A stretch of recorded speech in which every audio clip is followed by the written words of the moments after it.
Merci Nabandeko Nyo, surtout vous allez collaborer biso, vous allez brancher sur la 3W Radio Télévision du Solo, vous allez toujours Yabino DSV Diana sur le foot de vos pertales, moto toujours nakati ya bato. Nabanzi bandeko na pesi bino mbote. Bandeko nyostu vous allez kolanda ngai na pesi bino mbote pe kimia ya nkolo nzambe e lekana kofulu sama kati ya mabota mabino. Nabanzi bandeko o bazali kolanda na Facebook, bomeka kosala signe kokoma soki boza koyoka ngai bien po nazomona bekri na bino te na ebite soki mwa nkoko so ezali nazomona vraiment bekri na bino te bomeka kokoma bonjour ça va son eza kitoko boye na boye nde na koyeba po naza koyeba vraiment te. Mbote na bandeko nanga ba lisolo pe ba lisolo aze mbote na bandeko ba DSV pe ba DSV ne bandeko nyoso tu kozali kolanda biso vous allez brancher na radio na bino radio télévision lisolo. Lelo toye pona ko solola kaka mai mazali koleka na kati na mboka na biso République démocratique du Congo. Na banzi na lobi encore une fois bandeko bazali kolanda ngai bomeka clavier na bino po naza komona te banda na tiaki mwa annonce wana mais naza komona bekri na bino te. Alors ekozala bien sûr bozo koma mwa ba commentaire na bino na ko comprendre que no bekri eza komona na po nazo mona te. Alors ceux qui boza komona ngai ça va, ceux qui bozali koyoka ngai ça va. Voilà. Nabanzi mokolo mwa lelo ezali mokolo mwa vendredi oyo toye to solo na bandeko nyonso tu bana ya Congo, bana ya République démocratique du Congo, partout esika bino bozali. Esika bino bozali na pesi bino mbote. Nazaka na difficulté au mona ba commentaire na ebité mwana tangi nazo mona ngote. Mais na pesi bino mbote, na pesi Prince André, na pesi Orly mbote bande comme ça naza ko mona te. Na ebité soki chat yango za ndenge nini. Bon, na pesi bino tu mbote kimia ya nkolo nzambe e ba kofulusa makati ya mabota mabino. Na banzi bandeko na ngai lelo toye to solola. Likambu oyo na émission na biso toye na ba sujet oyo. Est-ce que Seni a respecté procédure tango azako annulé, azako annulé ba candidat oyo bakoma na ba nationalité étrangère?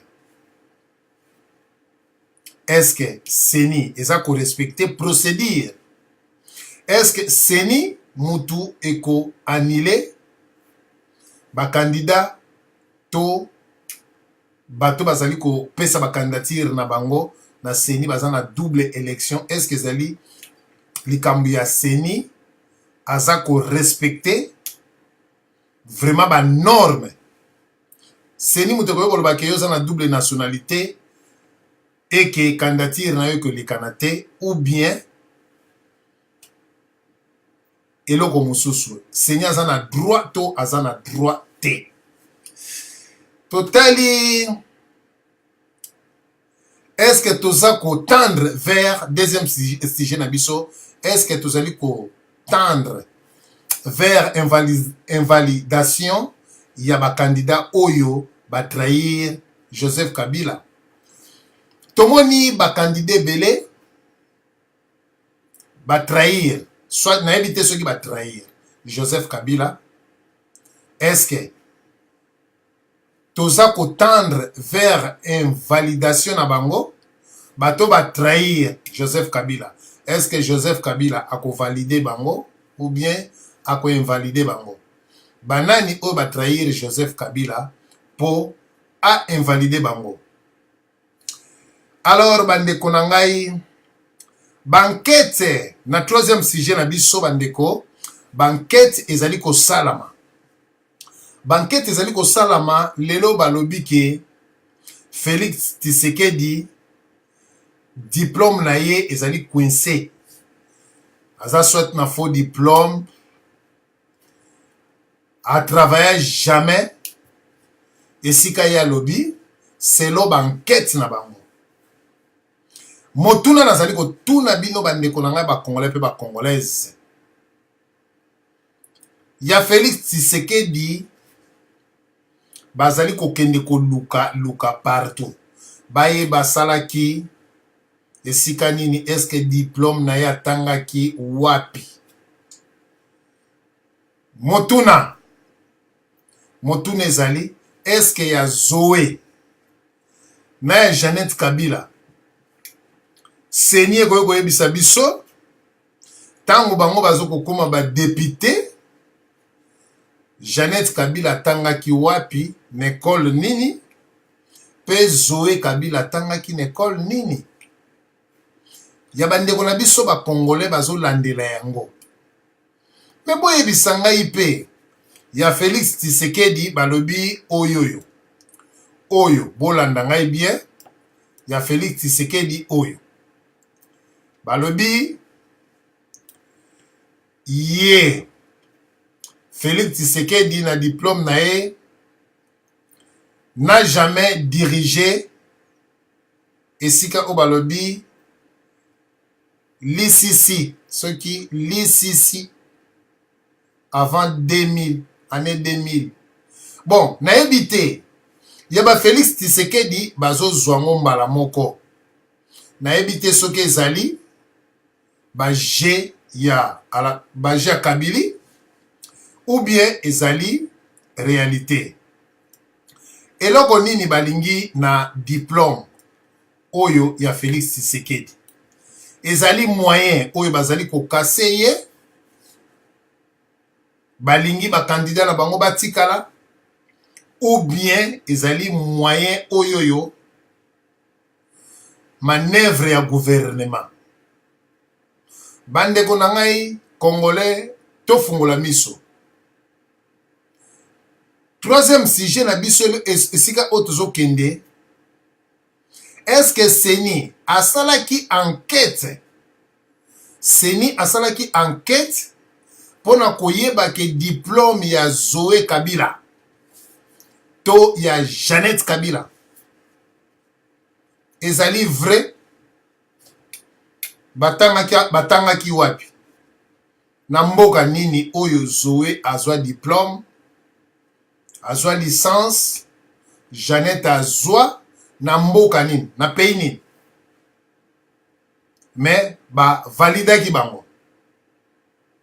Siko bandeko na motuna tozo tuna. Pona nini kaka Seni na année 2006 2011 Seni azalaki boyete. Mais na ba année oyoyo Seni a komi street. Toyebite Kabila po koma na pouvoir wana ba diplôme boni asala wapi lelo akomi na mutu ya mboka. Bandeko na ngai oyo bozali kolanda ngai bozali koyoka ngai. Tozali kaka na motuna tozali kotuna. Est-ce que Seni asalaki enquête po na Zoé Kabila to na Jeannette Kabila? Ce qui a salaki enquête, Seni, et a koyebisa biso ke non, Jeannette Kabila azwa diplôme boye, atanga boye, a dirija boye, boye na boye. Mais pona nini kaka ya bana mboka, Félix Tshisekedi, bana mboka, misusu o bazali ko bunda, bango nde baza ko traiter ba diplôme na mba landa ba pesa ke non eza vrai, eza lokuta. Mais motune ezali ya Zoé na ya Jeannette Kabila.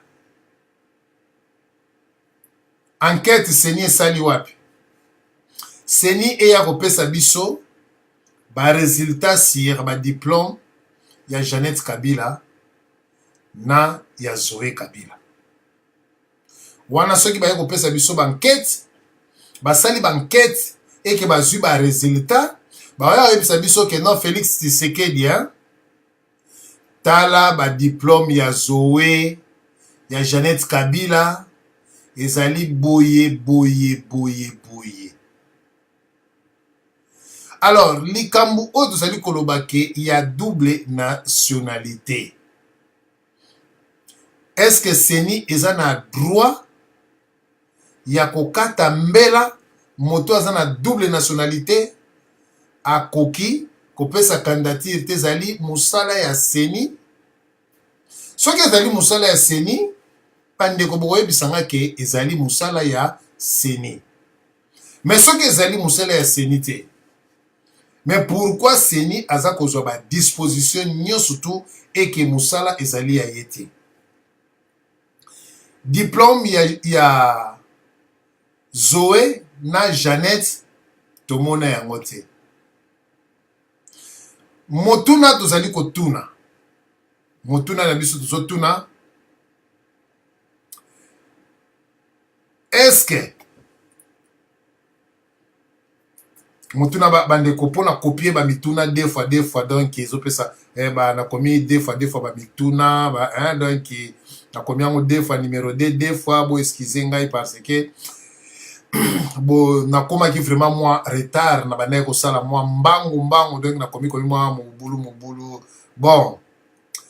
Deuxième sujet na biso bandeko nyonso tu oyo est-ce que tozo tendre vers invalidation ya ba candidat oyo ba trahir Joseph Kabila, parce que ba candidat o ba trahir Joseph Kabila,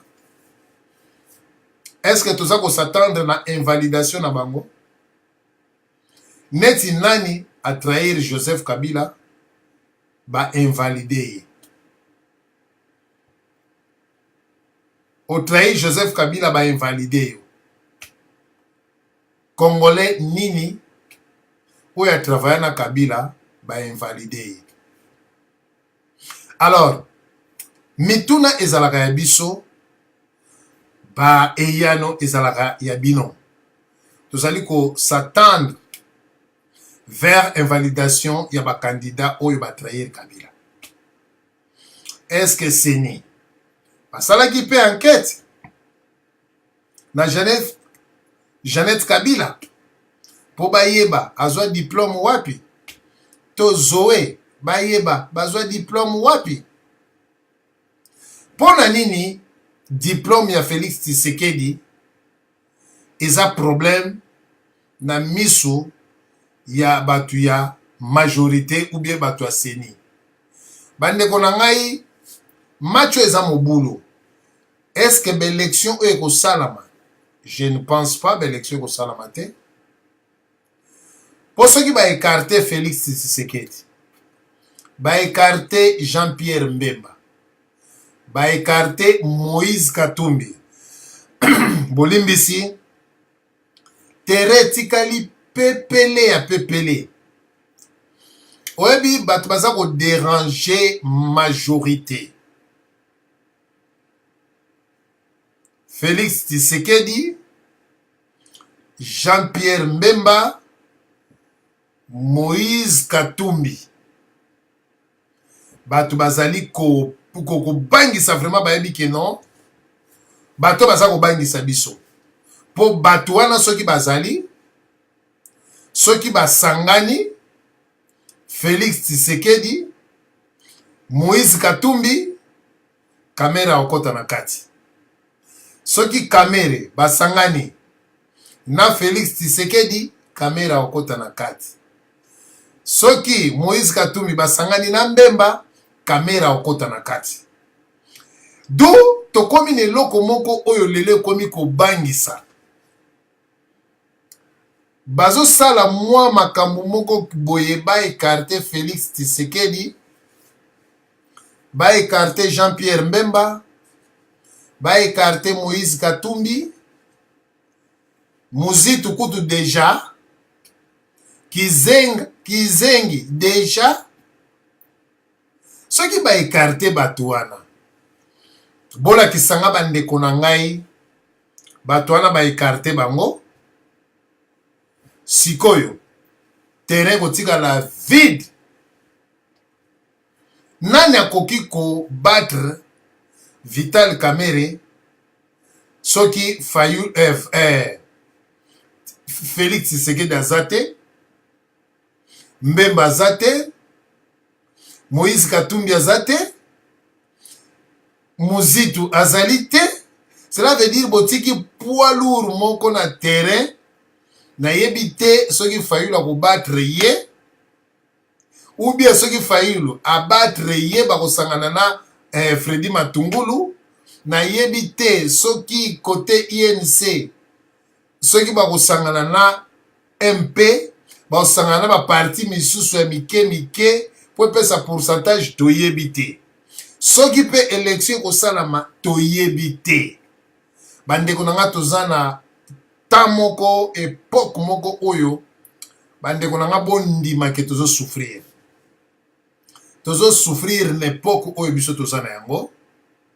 C'est-à-dire ba congolais nyo surtout oyo bozo mona ke bazana makasi ozomona ke baza kotelema bango nde bakoinvalide bango.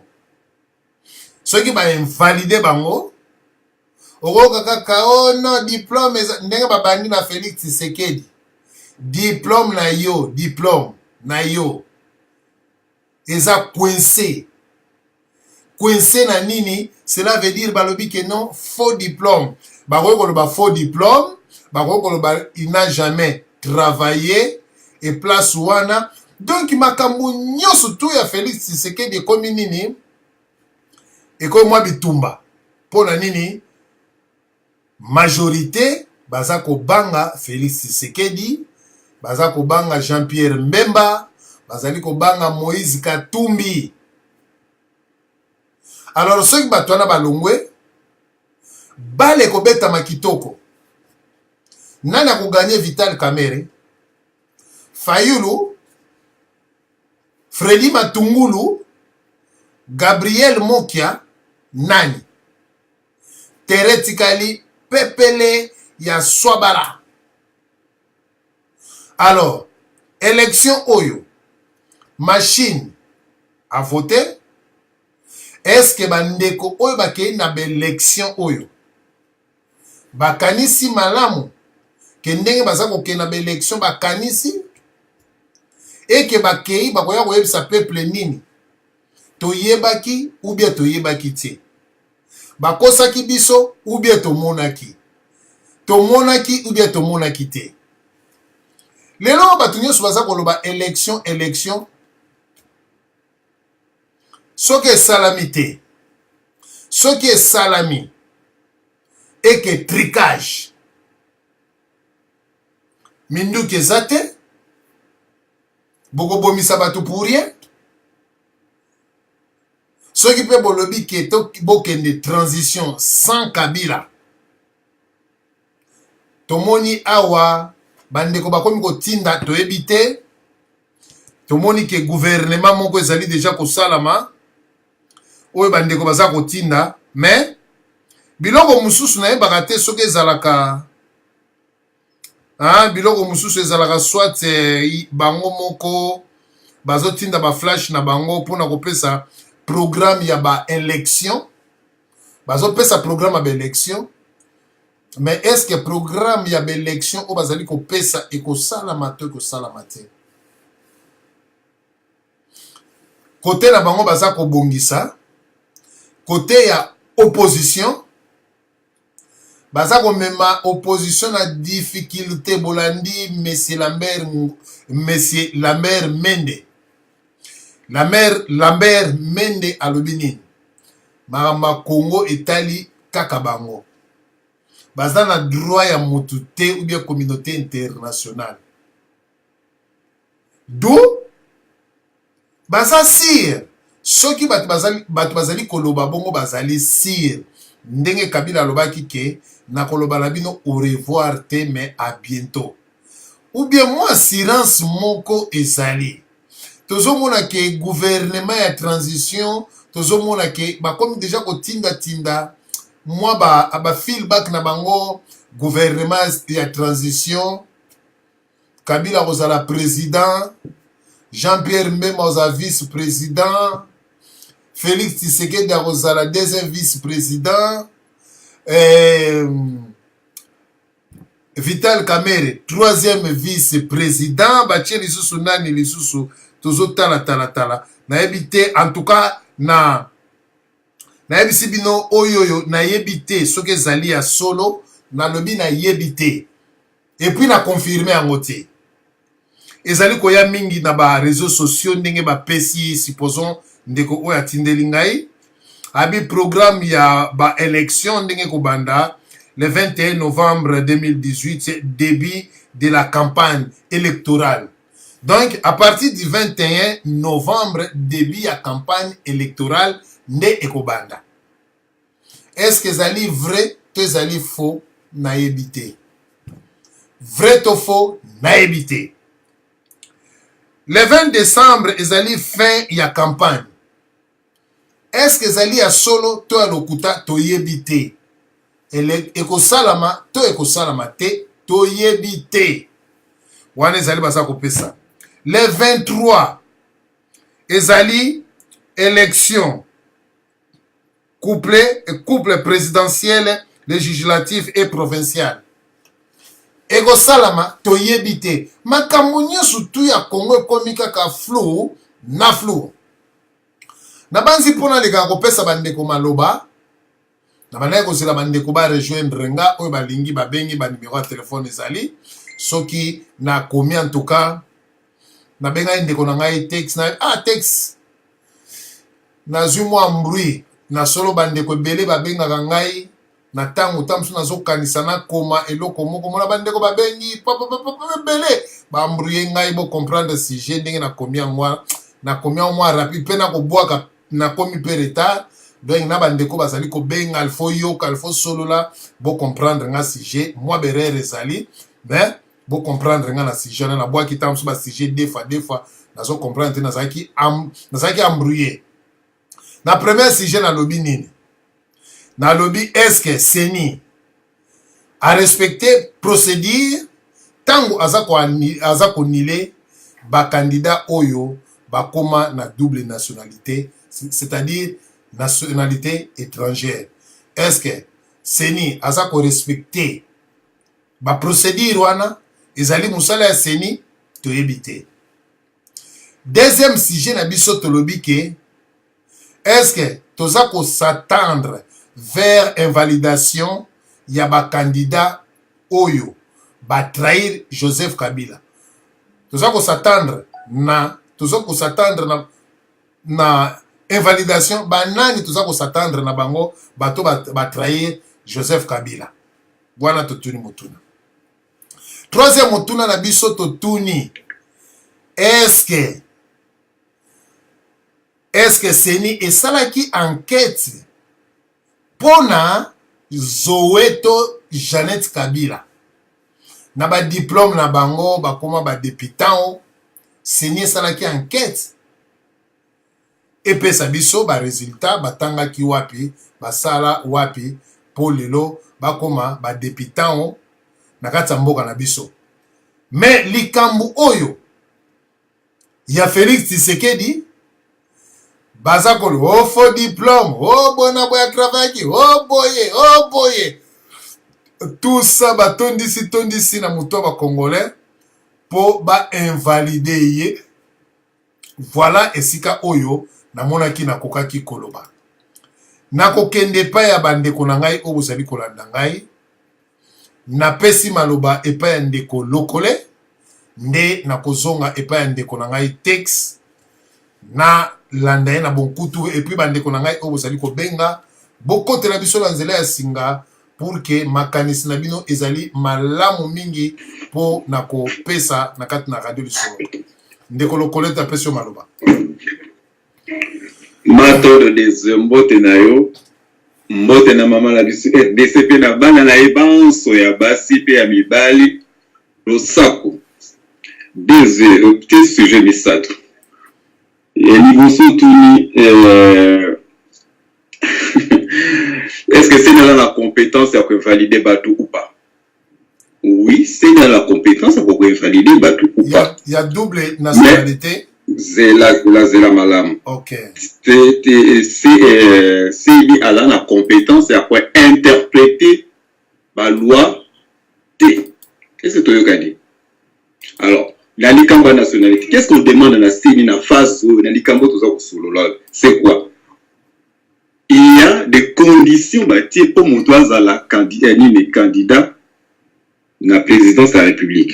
Il y a des conditions pour la candidat député provincial. Il y a des conditions pour la candidat député national. Tout le monde. Il y a des conditions où il y a la catégorie mise élection. Mais il y a des conditions qui sont spécifiques dans le président, le candidat président de la République. Entre autres, cause à la Congolais d'origine. Il dit Kolobadine. Congolais d'origine. Ndeko na biso Douglas Fakoya a rappelé sous définition. Congolais d'origine ezali mutu oyo mama na yo ou papa na yo soit mama na yo na papa na yo bazali ba Congolais batikala kozala ba Congolais.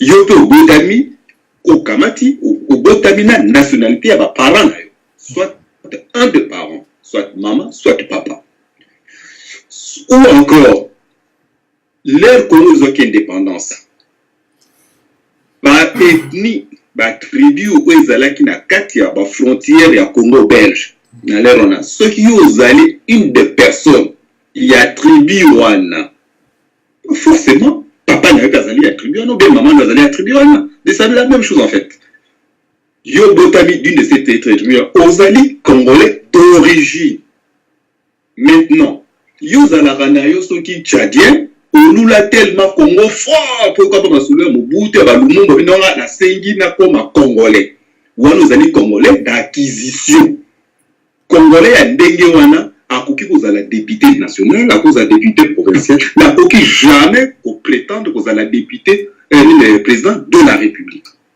de local comme nationalité wana donc c'est quand on est toujours dans le camp ba validation ya ba candidat président des pour la raison ya nationalité basengi na seni babital leur monde doit proposer candidature bon vérifier qu'elle remplit conditions de nationalité bon vérifier qu'elle remplit conditions bon te si ba études en études supérieures ceux qui ont un niveau d'études supérieures c'est-à-dire qu'à sali graduat à sali licence à sali maîtrise à sali doctorat à sali agrégation etc. Ok, mais ceux qui ont un diplôme universitaire il faut justifier que avec une expérience professionnelle Yamalonga pendant 3 ou 5 ans, d'habiter sur les années 3 ou 5 ans. Donc, c'est pas forcément un diplôme T, mais qu'ils ont une expérience professionnelle. Ils les années dans le domaine économique, dans le domaine politique. Il y a au moins 5 ans. Enfin, je sais pas si c'est 5 ans, 3 ans. En tout cas, entre 3 et 5 ans, bande va compléter. Donc, il y a un années équivalent à diplôme. Mais si vous avez un semi c'est encore mieux. Ok? Bon, Naka et Félix, plus aux autres, moi, le café. Naka et Félix, par exemple. Même ceux qui ont un diplôme T, à Koki Kolobabi, bon, il y a un diplôme T, mais il y a une expérience dans ma camouette politique. Depuis, n'a participé à cette conférence, n'a déjà parti dans niveau n'a passé à ça fait autant d'années donc ça fait une expérience que et l'équipe même coûte battre ça le diplôme tu as diplôme il y a gradué ou il y a licence c'est cool donc ce n'est pas parce que Félix a un diplôme que d'office ça allait éliminer tout petit cas pour chauffer mon tour battre puisque même ce guerre civile inutile et puis mon le but qui va invalider dans Félix et puis na makambo les alignes songi ko uta na bato majorité ya bato FCC babi non le rose de la compétition tu éliminer ba candidat moussous tout ça dans tout tia ba on a pouvoir ça tout là ça va faiblesse na ba on comme ça c'est mis à éliminer donc le cours c'est assez plus haut c'est que fait la majorité les opposants ils peuvent le faire contre la FCC basani et yamo les opposants entre bango moko ba kuipi ko comité baboule n'a posé une question. Quand il prend la question là, Olivier Kamitado, est-ce qu'il est de la majorité ou il est opposant? Azali opposant. Il y a un tapotaki, Sami est de la majorité ou de l'opposant. Sami est de l'opposition. Voilà un opposant à Poti Moninga n'a un opposant. Il y a une nationalité. Pourquoi vous avez voté? Donc, alors, tout ce qui va faire croire aux Congolais qu'il y a un camp de méchants qui s'appelle FCC, il y a un camp de gentils, innocents, parfaits, qui s'appelle opposants. Faux. L'opposant, Bando Kibazali, la majorité Bando Kibazali.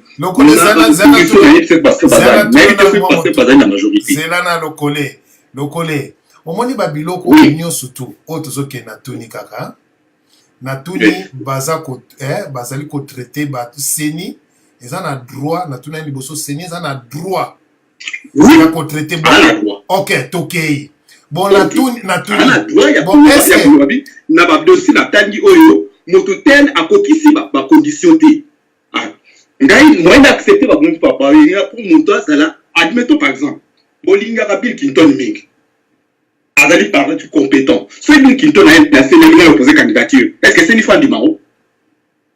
Soit Kagame a proposé candidature. Abinga azali contre Kabila. Est-ce que vous acceptez candidature ya Nalobi lokole tokene nanu bongo te. Olingi ko bungi sanga na piste.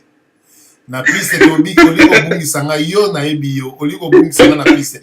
Tolobi boye bien. Ok, tokende malembe. Tolobi boye likambo oyo. Olobi Seigneur za na droit ya ko invalider bato. Na procédure oyo ya double nationalité. Seni muto eza droit.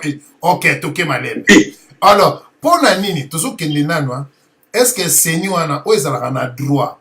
Et la ki sabiso ba diplôme ya Jeannette Kabila te ya Zoé te. Biso pe to lingi ya ndenge to basa kolobo. Oh Félix Tshisekedi ba invalidé été. Mais comme le net ba biloko comme ko bima po koluka ba nini, mo ba tiraima ba guerre moko bona boy. Est-ce que Zoé na Jeannette Batanga wapi? Ba koma ba député ndenge nini po eza na ba norme. Ba koma ba député ndenge nini batanga wapi kaka toyoka kaka mutu boye. Oh mutu boye bo pesa te mais abatu nyonso tu bozo pesa. Ndeko nanga omoni makamba Congo tout les alliés ayo ba réponse zali. OK, pesa ngai comme ça na leka na bande comme sous ba contredire. D'accord. Est-ce que Seni a invalidé Tshisekedi? Tu l'homme Félix pour le diplôme? Non. Alors on parle de quoi alors? Seni n'a pas invalidé Félix dans le diplôme. Alors on parle de quoi là? On doit savoir là pourquoi? Puisque Seni a invalidé. Qu'est-ce qu'on appelle bien la validation? Yo allez directeur de la classe. Pour un cycle d'orientation, il faut monter prouver diplôme dans l'école primaire. Même si tu as tout idée, ce qui tout est dans mon l'école primaire, pas dans biso, à propos d'un cycle d'orientation. Mais vous allez congolais au sein de l'école primaire, tu ne pas que son cycle d'orientation. Est-ce que c'est normal? Si il y a Zoé. Il y a ce que tout à l'heure que les cambas diplômes, ils soit dans un diplôme, soit dans une expérience professionnelle. Zoé a une expérience professionnelle. Dans Jeannette Kabila, a une expérience professionnelle d'après yo. Il y a une expérience, il y a Zoé, il y a Jeannette. L'expérience, parce que puisque dans la compétition, opposants. Pourquoi que les opposants n'ont pas montré ma faiblesse? Il y a Jeannette, Jeannette Azali, la diplôme T, elle n'a aucune expérience, et puis elle a un défaut, elle n'est pas congolaise. Est-ce que, bon, au lobby bien, est-ce que il y a Félix, ndenge ezobima na ba journal, ndenge ezobima boy. Naebi kezali manipulation ko ezali kosalama na PPRD bato a majorité basali kosala donc bato a majorité jamais bakoki kosala manipulation comme ça ba faux ba journal bonabo Jeannette Kabila o Zoé Kabila d'autre part bato basimi machine et pourtant Rwanda n'a pas de ba sala pe yango contre Joseph Kabila c'est ba sala contre quoi ba sala contre Jeannette c'est plus facile de ça to pesa nano ils l'ont fait pour Kabila to pesa nano texte manoba to mekana ko pesa texte est-ce que c'est difficile d'enquêter sur joueur koye baba faiblesse na et c'est vraiment compliqué. OK, l'opposition ne sort pas ça. OK, n'a pas texte. On a bien que c'est Azali la balle de Nesso avec BCI. Allô, merci de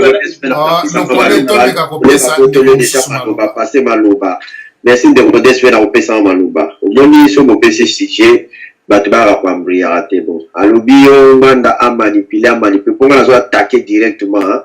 Oh, so na pese bien mbote wana za koleka ça battant. Bon, omoni Obama est soupçonné qui est en Amérique. Qu'est-ce qu'il a fait? Ayaki na nini? Ayaki na buku ya lupango ya papa na ye to ya mama na ye pour prouver ou babanda ko accuser. Ayako prouver que non, et loko bozolo ba yango te talanga yi birth certificate na yango. Mais Kabila to lo bakutu ngwanda te to lo na ngwanda. Lumbenga pamba a commis des jumeaux. Bien au mona ba jumeaux, toki ba jumelle ata ba jumeaux. Mon quoi botami na hôpital à Kinshasa. Est-ce que c'est ça le sujet du jour? Dans le but le politique ya loba, Zala calme. Zala calme na ke hors sujet. Le collège je vais te prouver que c'est un sujet du jour. Et na ke hors sujet. Zala calme explication na pourquoi na lobby loko wana pour au lobby tozolo ba makambo invalidation yango moni na zo banda wana pour na expliquer makambo invalidation wana puisque toucher problème yo ya Félix Sekedi problème à opposant problème à nini est-ce que papa Ngwanda ka bandini tu yango wana na zo expliquer yo le pays le président de la République a dit que azap da sérieux mutu moko a révélé que dans le tomonate ba jimo to ba jumelle ba botama ba place moko différente. Par contre, Vital Kamerhe a écrit que le président Kabila est né soki na wapi na wapi. Nini ya Daniel Mususu wana soki ayeko koma soki. Donc il y avait une différence, j'ai oublié encore le nom entre les Fiji na Nini. Or Kamerhe était prêt à Joseph Kabila. Est-ce que Batouana va bosani ba place wana? Donc si c'est réellement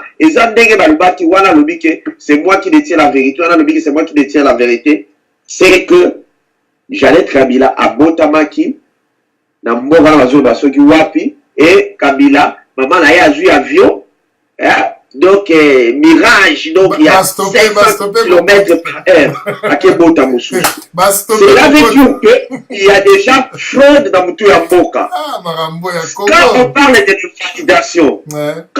de l'invalidation, président de la République a banni la fraude dans Mboka. Comment voulez-vous Moutou a banni fraude dans Mboka aya pour invalider Batu Oyo nationalité avant de changer au regard papier. Donc, papa dit que tout ce qui est pourquoi quand on micro tout ce qui est un problème il y a réalité la théorie de réalité c'est que Kabila ne veut pas que personne règne après lui. Il y a un moment où Azopé ça donc nani télé changol ba capita kasa pia musogi ndeni donc aide azeliga beli sakaka pour éviter donc la lignité na subi soro Mobutu a subi saki ngana zate batu mususu batika korene na balaro ba koyiba to bayibaka nga soki na longwe bango surtout donc après moi il faut avoir la pédale de lige à bien puisque sur le processus électoral en 2018 et ça plus passé qu'en 2011. Voilà. Vous savez pourquoi? Parce qu'Abila a émiqué ma lignité yazala. En 2011, ils ont une légèreté. Qui checkait ça? Dans la bande, checker ma nationalité au Nyoso. Dans la bande, checker ma diplôme au Nyoso en 2011. Et par là aussi, ceux qui ont une validation, une personne au hasard député a déclaré dans Jeune Afrique que quand je grandissais, je ne savais même pas que je suis congolais. Oh c'est grave. Il faut motion et les là dans la carte il y a parlement. Pour moi la langue il est là dans moi là il y a 3 ans, 4 ans. Ah? Attends 5 ans. Dès tout ça la bande pour la biso. Dès moi là non tu yo tout ça la métier là. Ah mundé la botam la poto botier na mdadi. Na mundé. Mais ce que tu dis à Zawapi. À ce que tu dis aux Amoutawapi, à l'Obaki Naza congolaise. Bon, c'est que tu as l'âge, voilà, à Jozo, à Zolobaki, quand je grandissais, je ne savais même pas que je. Donc, c'était Erio Bado grandir. Dans l'âge, il y a 5 ans, 10 ans, moi, les foyers, bah, déjà, l'eau, quoi, ça, nango. Mais oui. Pour que ça, on voyage dans moi, nanga. Tu combien tu as service d'immigration, pour la moi, nanga, liga, pour te présenter les passeports. Il y a bon, dans le vous comprenez? Si on se Kabila, il y a une conception que abandon bombe identité pour des la flash qui lobby que abandon bombe identité pour la kobanga Nidia Mobutu. Ah ben non, ce qu'on bombe identité pour la banga Nidia Mobutu. Moi les failles va même que tout ça va congolais, mais tu détenir un plan Oyo pour kaka ou il y a un système pour la sécurité. Mais Neko, on parle de quoi? Ceux qui n'ont pas besoin vers l'invalidation, il y a un candidat où on va trahir José Kabila. C'est vrai. Au moins, ni Albemba et Bima qui le cola parle de ses soupçons et qui va même valider Bemba bataille dans l'opinion. Écoutez, vous allez qui Bemba na Félix. Maintenant, unité de mesure, il y a politique à Congo qui est comme le IDPS. Dans le sens que ceux qui vont salir les cabos, vous tout dit, et bon, IDPS. Est-ce que tu sali yango? Mais non, bandeko.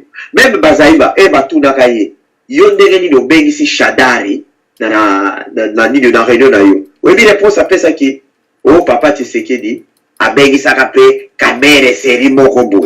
Pourquoi tout ce qui va émission au yibi, et bon, on désuet. Non, on traite le problème, ton problème. Et ça, que tu vas traiter le problème là, yo, il faut ça là, référence de l'eau comme dans la psycho, le collègue par contre, il a même piège. Et donc, il a une validation, il dit, ah, il a une validation du diplôme. Est-ce que Félix va valider? Donc, ceux qui vont valider Félix, il faut même valider mon chose injustement. Ah, mais non.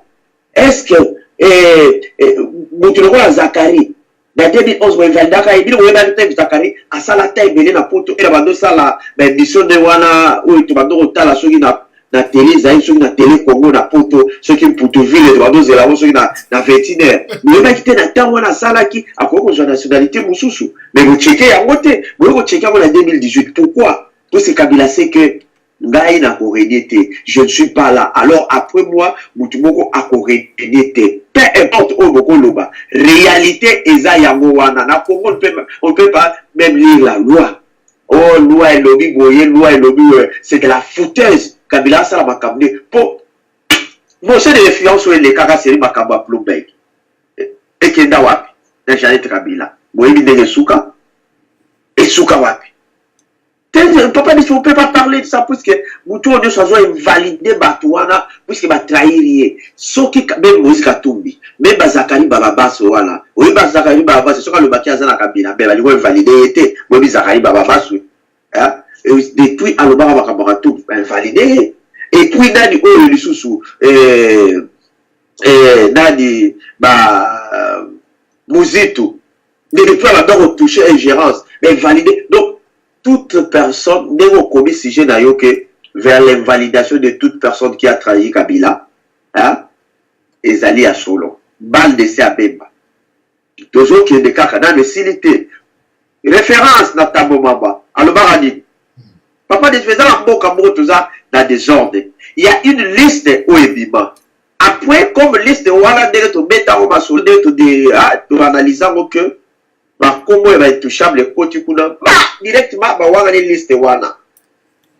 Si quoi, eh, bah, on va aller liste wana, bah, comment on va bien, tout ça, les rêves, des répètes, on va aller liste wana pour ma cam, des raisons qui est, comme là, même, s'imiter, puisque, des badou dans le thé, même, badou, la qui même, bah, couper, là, bah, bon, entre guillemets, to imiter, bah, mon, non, ta maman, bah, à l'obi, non, a commis lettre, na CNI, pour balader la ma nationalité, mais, non, liste wana bobo yango déjà. Pour ça, il peut faire une conférence de presse. Pour boïke botinda qui liste était. Mais boye ko zonge la kaka likamba liste wana lisusu. Batu wana bazaki na liste wana bango batu bazo validé. Qui trompe qui? Donc ça là qui est l'air comme ça liste wana botia bakoma barubewa. Et puis tabo mabasuki kaka wana talobi. Bon dénoncer. Moutou ayebike, moutou moko boye dénoncer. Cela veut dire que notre État est incapable, il y a pour checker même nationalité, il y a un pays voisin, mais incapable. Puisque un État qui se respecte, il faut qu'on lance des initiatives on dénonce. Papa des ceux qui n'ont toujours où la noce siège par exemple na Kenge on a dit ça et que na moni aux a plus fort Kengai. Dans des dossiers kaka qui est aux chinois. Parce qu'on valide yo, dans la paix supporte wana, ils allient l'État. Et l'État qui se respecte ne peut pas dire comme ça. Et l'État qui se respecte, il faut bilo wana, yo moko sala la recherche, ou balancer yango. Pour la Belgique, pour bailler baké, sur la Belge, ou bien la Congolais, ou bien la Sokindini. Et ça, dans cherche des secondes, c'est fini. Bah, vous voyez, non. Tu as cette nationalité, tout, allez, va balancer yango. Mais pas la biso, bazo belle là, et pas batouke, mouto, ayebi, a dénoncé. Au moment où notre État sait que majorité présidentielle, dans l'opposition, bazo yo kanate, ba yo kanakate. Est-ce que va dénoncer? Et puis, dès que le collab balancé le choix bao, qui a dénoncé face à Sami Badi Banga. Sami Badi Banga n'était pas de. Déco, qu'est-ce que tu appelles opposition? Gardez la zone ganga, ceux qui sont opposants. Dès que je suis nommé dans le gouvernement, dès que je suis nommé dans tu n'es plus opposant. puisque dans un pays qui se respecte, ce qu'on côté déjà le gouvernement, on vous a opposé, puisque tu es là un chef pour les opposants, pour les indisciplinés, pour les diplômés, pour les non-diplômés, pour les cordonniers, pour les licenciés, pour les docteurs, tu es un gouvernement de tout le monde, non pas pour la majorité. Mais si que Sami Badi Banga comme premier ministre, même ça Sami Badi Banga ça opposant. Asa sur opposant puisque il est donc Asa déjà dans Kati, il y a gouvernement, il n'est plus opposant, il est devenu pour gouvernement. Donc on connaît tout ça la part des choses. Na lobby zelana ozong selo maloba.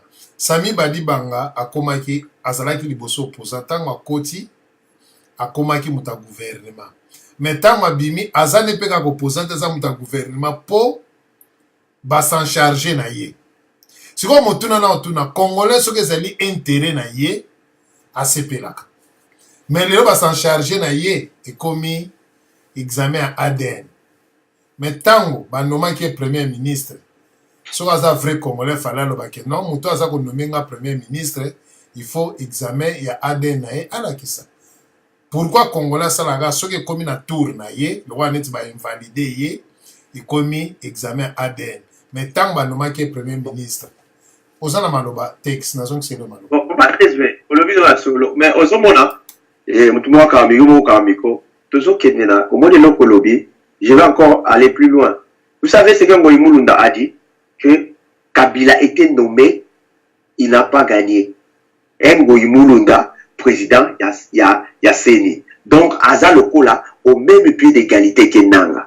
Oyebiwana dans un pays qui se respecte les alliés, donc il faut pas pendre, donc dans un pays d'arabe, donc il faut pas kata yo na famille. Donc il faut d'éviter ce qu'on s'en dit. Quand tu m'as coûté des bien pour ma cendre côté. D'éviter il faut pas nika yo. Après combien d'années, oui ma belle Kabila Sali, tu veux nous dire pour invalider yo que Kabila a été nommé. Est-ce que vous comprenez ça? Babylon qu'on va la surtout, on va comprendre dans côté, on s'en fout. Au moins, peut-être comme blessé Bango. Je vais vous dire que si Kabila avait exécuté même 25%, il y a 5 chantiers sur les années de la modernité, projet Naïwana, on ne parlerait pas de Kabila Rwandais ou Kabila quoi que ce soit. Ce qui arranda qui vit à ma Congolais, après ça qui au ma Congolais, balobaki, Congolais, bakoki, l'obéla ma nationalité naïd. Ça c'est vrai. Même la Katianda, ce au bala moi c'est un moine. So moi on a mot de zone yokole, à quoi que tout n'attend la voisine. Est-ce qu'on réellement dans la papa langa? Mais ceux qui au sala qui bolam, voisin à où tu te sur avec Oyebisabi, ah, ouais mais voilà ça papa na yote. Aya kofunda bi papa ba ebisinga ko za la papa la ngaité. Bien sûr. Est-ce que c'est vrai? Nous la retourna donc ay ko dénoncer puisque Tali par rapport ya ndenge bofandeli par rapport ya ndenge au kolisaka bango na bano bote na bano na ye mutu ou ya yekoya azomona différence te. Je vois pas comment akoki ko trahir yo. Mais nous Kabila, il a tous les atouts. Chance au Kabila ba pesi et ça, le président Moko na monde a tiré la position à côté.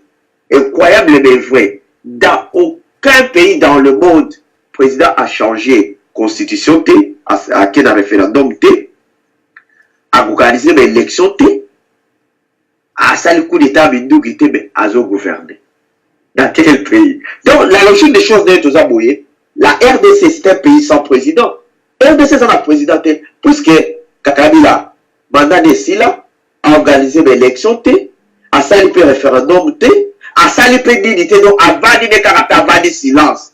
On se voit là tout ça vraiment ça normal. Et ça le coup là pas des aux Allemagne ou mission aux en Angleterre ce qui rapide mandat ya Mutunabino ou bien l'Amérique mandat Trump et Sili à organiser l'élection T, à changer constitution à ça il peut référendum T avant de caractère.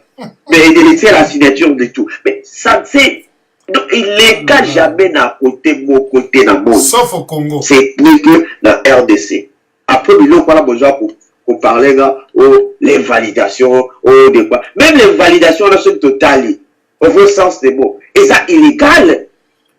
Merci de mon texte. Bomba garder nan souffle na yo. To kana de son père. Nde tozonga les sous quoi boza bo beta na moi bien. Hein to kana de son père les sous nde tozonga na bino. Ndeko de son père so oza kolanda biso. Est-ce que oza kolanda oza koyoka? Merci de ce que nous faisons maloba na pesi ba tenir son beauté. Non le baboy. Dans la question sur tout ils ont résoudre Karana et leur moko. Les élections montées, organisées, orchestrées par Kabila. Makambo Seigneur Zosala a Sahara monté en 2011. Du coup, Malamogo Seigneur est commis na rigueur. Du coup, Malamogo Seigneur est commis l'État est commis rigoureux parce que il faut qu'on invalide certains dossiers, qu'on invalide certaines personnes dans le processus électoral. Et je disais, tellement qu'il y a trop de bidons dans Maramasseni, peut-être les gens négligent, ou les gens négligent, mais toujours sur le plan local, tout sur le plan global. Moi, je Congo, dans le Bango une fois, des fois de temps dans le Bango, il y a des metteurs en scène, il y a des acteurs, et il y a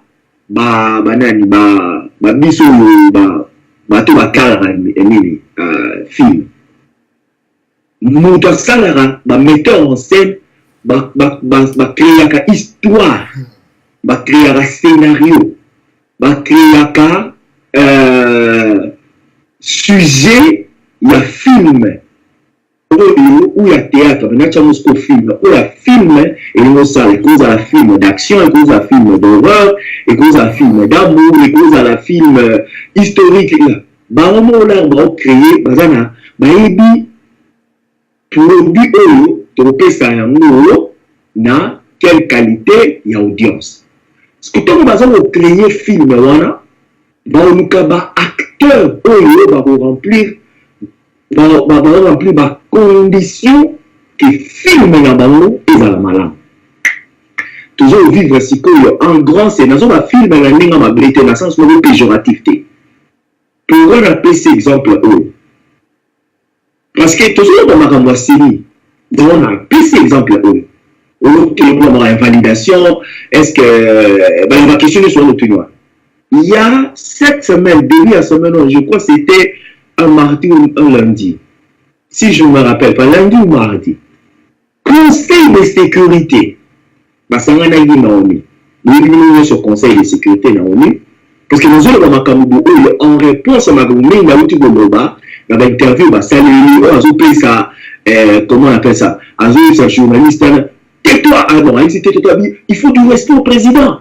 Est-ce que mon mobile, il sera que dans chambre quand le ministre de l'information, le ministre de la communication, comment à cause d'un exemple en pourquoi nous avons du temps, tout comprendre pas seulement sur le plan local, mais sur le plan international. Tout comme pour la mini, Makambo et Kabila s'est représenté. Merci dans le texte. Ça veut dire bien. Une validation, ça n'a rien à voir avec les lois électorales et assainies. On va dire que nous allons dur envers prétendant ou postuler dans l'élection. C'est seulement pour fouetter et c'est seulement pour punir tous ceux qui m'avaient pour contre Kabila. Il y a au moins suite à Makambozo le cas. Parce que Kabila, premièrement, avait voulu tenter changer la constitution et Zangi et Achiwa. Kabila a lui s'est représenté 3e mandat et a échoué lamentablement. Tout le monde est salaire de continue solo. bah, il dit non, tu dois faire un discours pour dire non, je ne me représenterai plus. Bateau, bah, qui force, bah, l'Obagi, Sadek a exigé Kabila, on va mettre enceinte.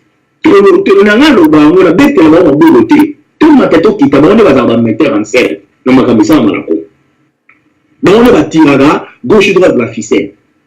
Bah, il faut exiger Aloba qui ne va pas se représenter. Il a dit que, bye bye, non, c'est pas vous me verrez bientôt sur les mémoires. Mais tu viens de dire, on s'en va dire. Alors, suite à cette colère-là, il faut qu'il le punisse. Mais pourquoi est-ce que nous avons dit, nous, dans le Conseil de sécurité? Dans le Conseil de sécurité, dans le gouvernement, on va réunion des équipes 1h35 ou 25. Boulana intégralité y a réunion on a sur le Congo. Bah ça une réunion sur le Conseil de sécurité qui m'a rassé là. Bah bien on va 3h 4h du temps. Bah lui va comme bah il y a beaucoup il béni. Mais il y a Congo va dédier dédier 1h25. Moi j'ai suivi l'intégralité y a réunion. C'est là que vous allez comprendre que pour un bateau, il y a une information. Tant John McCain a Koufia Bazo, c'est qu'à Koufia Kuna Congo. John McCain, il a été parmi Obama, il a été parmi les républicains au Basala, Bavotara Balon en 2008, il va annoncer déjà des sanctions contre le gouvernement Yakabi. Bref, et comme il attend George Bush a salué à lobby. Après, si pouvoir, power of attorney. Power of attorney, c'est bon. Makambo, ils ont un mais, dans ce cas, on a besoin de conseil à monter. La plus autorité que le salon a déféré pouvoir par Niki Haley. Tout le monde est Niki Haley qui est à Kinshasa. Niki Haley qui a visité pour la première fois dans Kenya, qui vous, tout à côté, on a à comprendre la réalité. Vous voyez, moi aussi, bon, c'est une indienne à commune aux États-Unis, à la mentalité européenne. Bon, mentalité anglo-européenne, bon, voilà. Malgré ça, papa n'est pas indien, d'origine indienne. Bazala na faiblesse, bazala na beauté envers les femmes. Quand on les atrocités, il y a Basala Bassina Est, et Pessarayem Pifomo non. Il faut qu'il fasse quelque chose. Le rapport, on a vu qu'on sa page, il y a Donaton, ça y est, pouvoir, donc pas au Bantoni. Nage, tout ce que décision se rejoint, il y a Congo dans l'Occident, il y a besoin de temps à monter. Bateau dans les États-Unis, il y a moi. Ma Cameroun, cette décision rejoint sur le Congo. Là, on a signé, c'est OK, signé par le président. Donc, Miki allait à Zali, au lieu de ne pas à Trump, et de ne pas Miki allait, il y a un mot à dire. Le Conseil de sécurité a rappelé le gouvernement congolais dans le processus électoral. A rappelé le gouvernement congolais pour tel que comment déjà autant de bino liboko besoin refuser liboko pendant que le peuple n'a pas besoin de faire ton numéro besoin peuple souverain ton numéro besoin pays souverain tu as une souveraineté dans le mais dans l'autre temps la carte souveraineté dans le besoin de help besoin de aide aide au biso to ko couper ça et ça aide logistique to go ba ki sa mbongo pour na processus électoral et ça avec clarité et ça la biaisité et puis l'élection ça la transparente et ça la crédible. Comment gouvernement na bino et que ko boya likambo a lobby yango du haut de ça lobby soki Kabila Abidjan j'aurais souhaité Kabila azala à présent n'a rappelé makambo national makana et puis n'a rappelé certaines conditions. Communauté internationale qui ensemble pour un bon processus. Il y a Banine électoral. Bande de nous supprimer bon land le quoi bon makambo na zo paraphraser. Mais bon land ya ngo penza ngo. Si là vous allez comprendre place Kabila penza asuki. Pour makambo oleka. makambo ma processus électoral et un pépéroleka. Pourquoi dans le Bible? Qui allait assurer s'il fallait une intervention dans le pays, bah Koweït, Koweït, nous avons en anglais. Koweït, bah moi je suis en sécurité, conseil de sécurité Banobaki. Pas ma plus grande surprise, mais étonnant qu'il peut battre le sous-sous, il y a eu 2 pays où yo, bah bini, bah lobby, positivité et en faveur, il y a machine à voter. Il y avait la Russie. Il y avait la Chine. Président, il y a l'ambassadeur, il y a Russie, on a bien lobby, toujours c'est dans l'opposition congolaise, là, tu vas diaboliser. On est terme, diaboliser. La machine à voter, machine à voter, ils allaient efficaces, ils allaient bien, donc il était dans Souka. Et le président, le représentant de la Chine, a relié la même chose et en disant que non, il faut, l'opposant, va accepter transparence au gouvernement en place et ça la pour la marque. Donc, et c'est qu'il faut en anglais mind-boggling. Donc, ils ont bougé une histoire. Sinon, vous allez comprendre que Kabila axe à support et ça sur l'Europe. Bon, on casse vraiment la Bible à ce sujet. Dans tout cas, Sabino, tout ce sont des histoires aléatoires parce que les enjeux, ils ont communauté, les enjeux, ils quelque part, mais sous Karakara dans le Congo. Raison vous voulez comprendre que axe à support à Kabila. Et ça, c'est une Europe. Ce n'est plus la France. Ce n'est plus les États-Unis. Ce n'est plus l'Israël. Ce n'est plus l'Angleterre.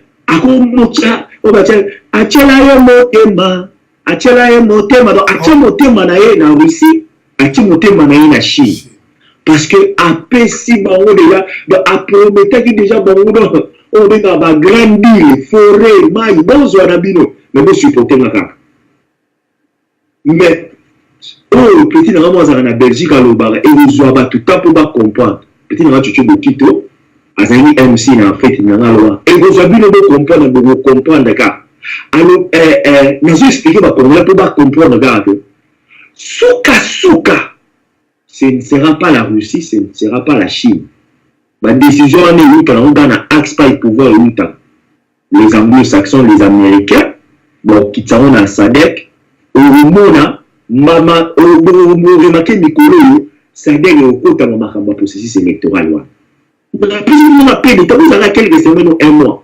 Le monde a forcément, il y a pression et le monde a peur de ma processus électoral. Parce que ma camo est simité. Quand vous journée comme les gens vous paient ça, il faut que l'ONU est prêt à faire rentrer Katumbi dans la République démocratique du Congo.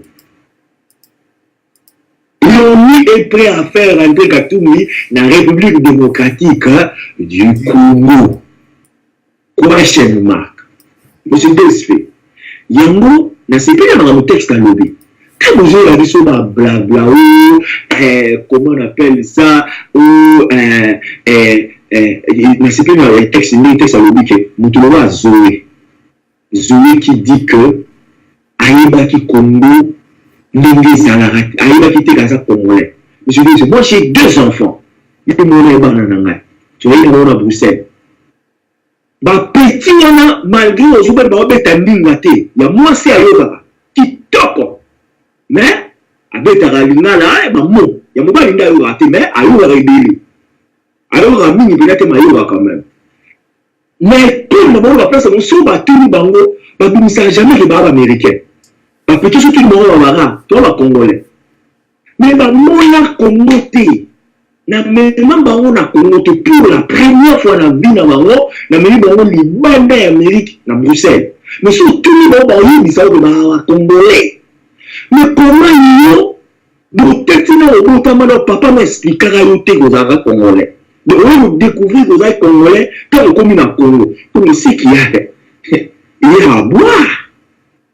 Il y a des choses où, tout zone, na ba shit libre ya sima ya karaté ko bo mabo Le plan est simple. Texte à l'oubli, on bien extrapoler, on bien. Le plan de Kabila, c'est de ne pas aller seul. Le plan de Kabila, on a un long. Et puis, il y a un Sabino, il Bazabo, Bata Kabila. Même si nous, Bazo, il y a déjà ma pierre là-bas. Bazo, vider ma compte. Bazo, vider, on va dire, asset, il y a l'État. Na niveau no sakana na yote boka moite qui après élection so Kabila azate crise au kota na Congo le président au kota wana il faut avoir ma casse pour yeba tunaye ba yebe on bazo sala ba bazo sala on banda baza ko vider le poche de l'État donc ba vider on déjà mais donc bazo creuser en donc na façon bon premier donc on a les dans santé on a tigé la bloc à 1 franc bazo tout dans un niveau ça na monter alors monsieur si vous la chuté ba biloko na ngazo ça pour na na kima lelo na moni le moko boyo ndani aza na Chine comment on appelle ça Mende en direction vers la Chine nanga au président nanga Hollandais et puis bon Kabila au Kenya bakina la Chine osani ba support bon bazo luka bazo tata tatoni ko chez toi support machine à voter za machine à voler za bazala wana kana pouvoir ba obika dans bana ba façon nyonso mais fait na bango ils en ont déjà boum na bango to lobara ils en ont déjà wa donc tout ban tout comme on a vu d'ici là il y aura encore une forte pression de gauche et droite pour la zone de la cercle vicieux ba rechanger na bango makamwa pression et vous wana et vous a tellement forte que ils ne pourront pas aller jusqu'au bout et à la fin de la journée il se pourrait, parce que tout le monde a deux camps séparés. Il y a tel camp. Bah, Fayoul, le temps, on va dire dernièrement, Félix, pas Fayoul. Félix, on va dire dernièrement, moi, je n'ai pas assisté à la. Bateau assisté à la réunion, na Parlement américain. Bah, il y a une grande frange parlementaire américaine. Bah, il y a la transition. Bon, pour la les élections. Il y a encore un petit groupe qui va supporter transition. Est-ce que Wana, Félix, Naba Fayoulou, Bako réveiller yango, dans le bâtiment, niveau toujours kende. L'élection comme Moboulou, Kabila, Rara, tout ça, la transition, la mission, et nous-mêmes, nous allons organiser les élections sans Seigneur Kabila, sans Nanga et sans Kabila et Mogo, Malobalambo, merci. Merci Ndekonangai de son père l'homme à barbe. Merci Pena Bandeko vous allez kolanda biso. Naseki mwa muke. Bomoni eza mwa conseil hein. Biso ba congolais na ebite lo ni tolingaka biso ba congolais elo ni peto kanisaka. Namoni ndeko moko na otanga kombote bato baza na Facebook na nga. Tant bache nini ya soit diplôme ya Félix Tshisekedi coincé ndeko mo akomi kakato kakato po mosusu a réagir abi mais non comment yo mopanzi sango zo beta kakato po donc osepeli ou bien omoni yango eza bien ande omoni na moment oyo tozali toza na tante ke to critiquer Félix Tshisekedi. Na moment oyo toza na tante to critiquer Martin Fayulu. Donc bato nyonso tout baza na opposition toza na tante ya ko critiquer bango. Bato to ko critiquer bato baza na majorité. Bango baza na ngambo. Mais bato baza na opposition l'union fait la force. Mutu moko akwei, mutu moko akebo etoza na mawana ye. Mais ceux qui tozo moni na minute oyo, bata majorité bazo bimisa ba fausse information. Baza na ba faux faut ba journaliste na bango bazo bimisa ba revue na ba journal ya lokuta po ba yebi ba yoka Congolais a réagi ndenge nini boule na bango eza ndenge nini mais bandeko to tomber na piège mususu wana te pour ceux qui tomber na piège donc biso batoko perdre bango bakoke liboso oyebi lelo na landi Lambert Mende oyebi ke apesinga mwa kanda azoyebisa mopanzi sango alobi ke non toza na besoin aide te yo soko koti na mwasi ozomwa beexemple moko terre à terre beexemple moko terre à terre mais ministre ya information ye wana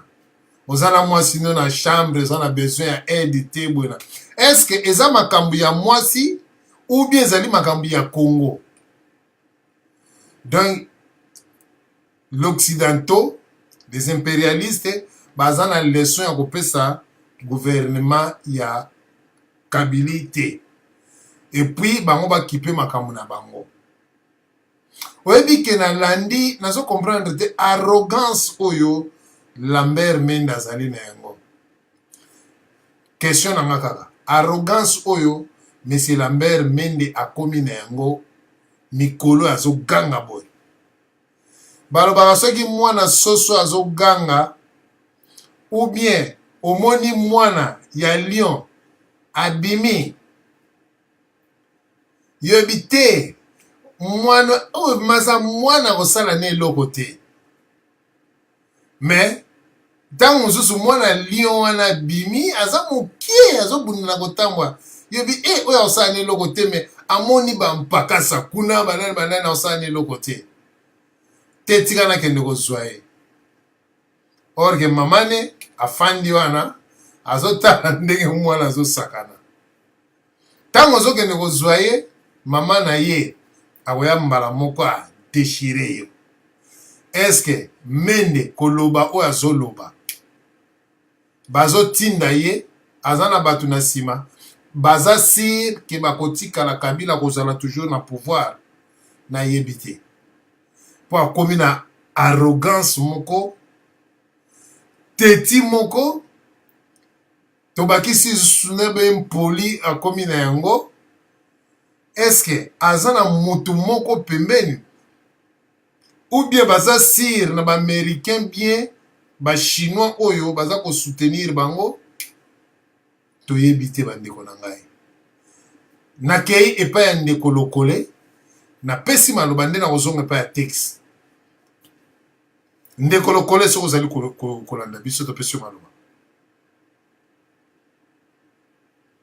alors soki ndeko lokole akangi micro ndeko texte okoki kotombola nazali wana texte apatiente naye tosoka na aparté moi je crois qu'il y a trop de passion à likambo oyo Félix n'a pas été invalidé.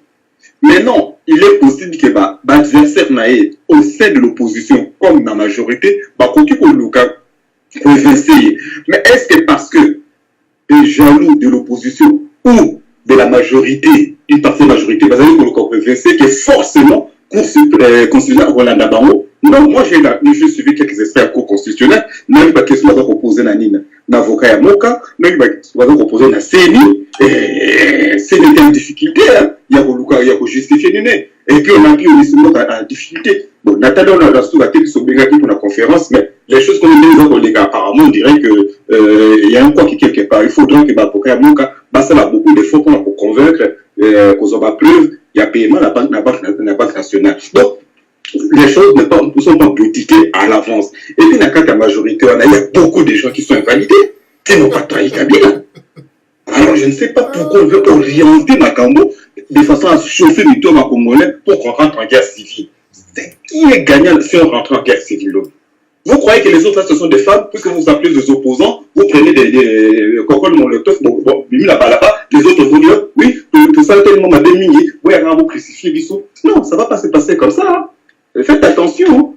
La Libye est passée par là, ils sont en train de le regretter. La Côte d'Ivoire est passée par là, maintenant on commence à dire, oh, on a eu tort, pardonnons-nous. Pourquoi faire des bêtises pour se réconcilier plus tard, alors qu'on peut aller dans l'élection de façon intelligente, sage et correcte.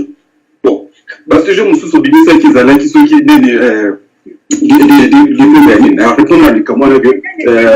il n'y a pas que les diplômes. C'est pas parce qu'on n'a pas de diplôme qu'on ne peut pas compétir.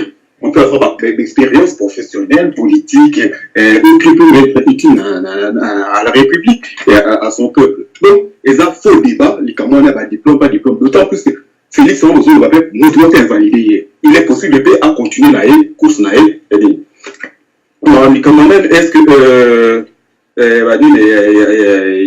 y a Jeannette pour diplôme. Alors, si quelqu'un a des preuves que Jeannette est jouée, n'ont pas étudié, ils n'ont aucune expérience, mais Motoana qui a saisir CENI, à saisir quoi constitution pour invalider. Où est le problème?